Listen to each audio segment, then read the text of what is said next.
Okay, सो अगर आप class 12th fine arts के स्टूडेंट हो ना और ये पेंटिंग थ्योरी का सिलेबस देख के थोड़ा सा पैनिक आ गया है तो रिलैक्स। आज हम इस पूरे सिलेबस को सिंपल लैंग्वेज में स्टोरी की तरह समझेंगे ताकि एग्जाम में लिखने के लिए पॉइंट्स भी याद रहें और आर्ट का मज़ा भी आए। तो देखो यार, सबसे पहले ना तुम्हारी मिनिएचर पेंटिंग है, ठीक है, जो कि 16th to 19th सेंचुरी में बनाई गई थी। अब इसमें क्या होता है ना कि इसका साइज़ जो होता है ना, मिनिएचर का मतलब होता है साइज़ छोटा पर डिटेलिंग बहुत ज़्यादा होती है, बिग डिटेलिंग होती है।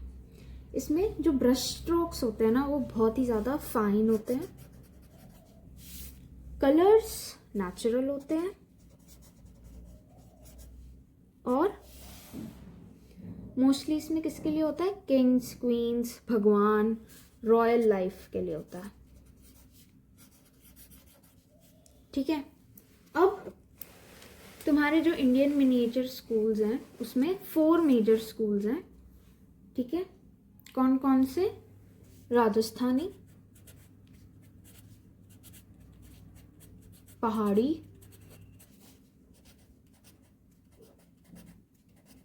मुगल और डेक्कन।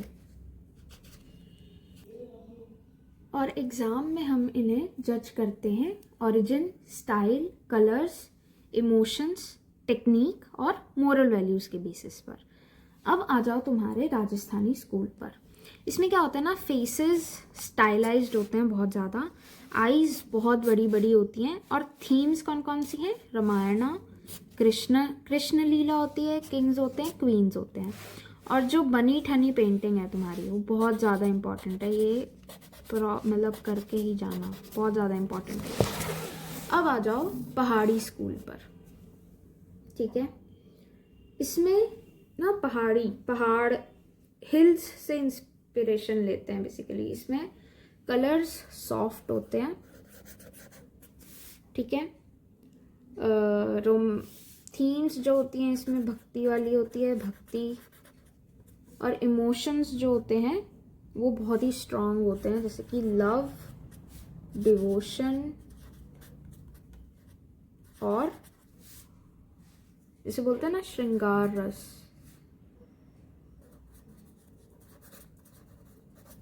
वो होता है। अब इसमें कुछ इम्पॉर्टेंट पेंटिंग्स तुम्हारी हैं।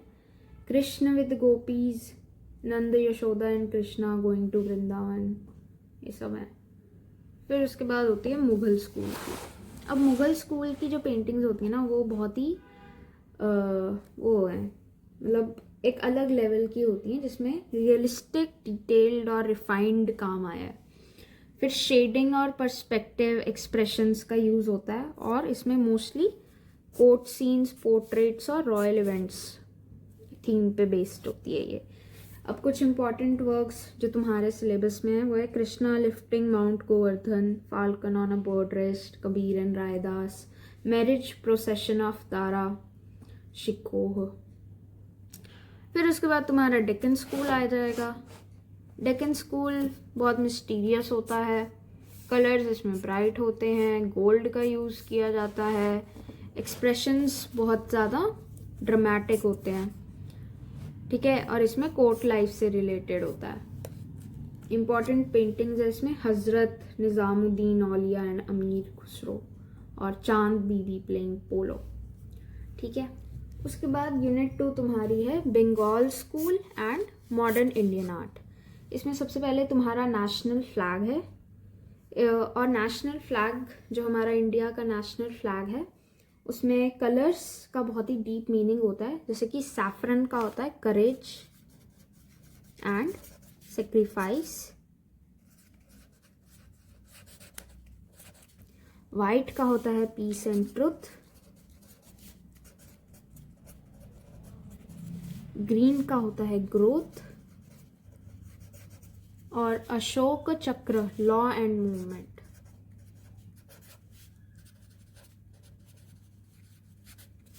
ठीक है, अब जो हमारा फ्रीडम स्ट्रगल वाला टाइम था ना, तो उस समय आर्टिस्ट ने आर्ट को एक वेपन की तरह यूज़ किया था, इसीलिए इसमें नेशनल फ्लैग वाली जो चीज़ है ये आई है।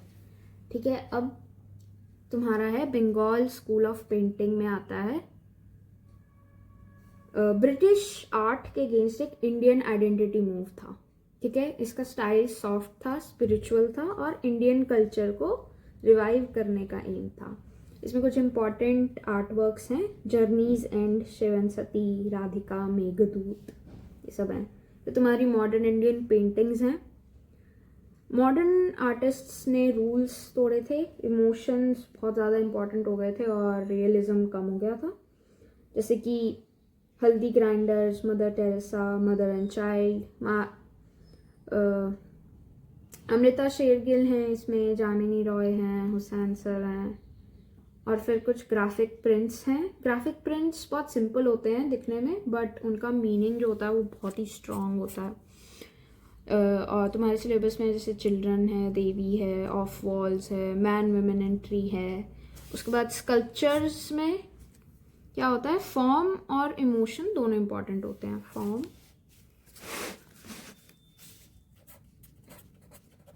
Plus emotion. ठीक है, और जैसे इसमें ट्रायम्फ ऑफ लेबर है, संथाल फैमिली है, क्राइज एंड हर्ड है, गणेशा है। तो देखा, फाइन आर्ट सिलेबस जो है वो रटने के लिए नहीं होता है, इसको समझ के करो तो ज़्यादा अच्छे से समझा जाएगा, मतलब ज़्यादा अच्छे से तुम लिख पाओगे। आई बिलीव तुम लोगों ने 3 इडियट्स देखी होगी, तो उसमें चतुर का जो सीन आता है कि वो रटता है और फिर उसकी स्पीच सारी गलत चली जाती है। तो सिमिलरली अगर तुम रट के करोगे तो कुछ भी नहीं होएगा, इसलिए समझ के करना, समझ के लिखना, और फिर मार्क्स भी अपने आप आ जाएंगे। ठीक है, तो बस यही था आज के लिए।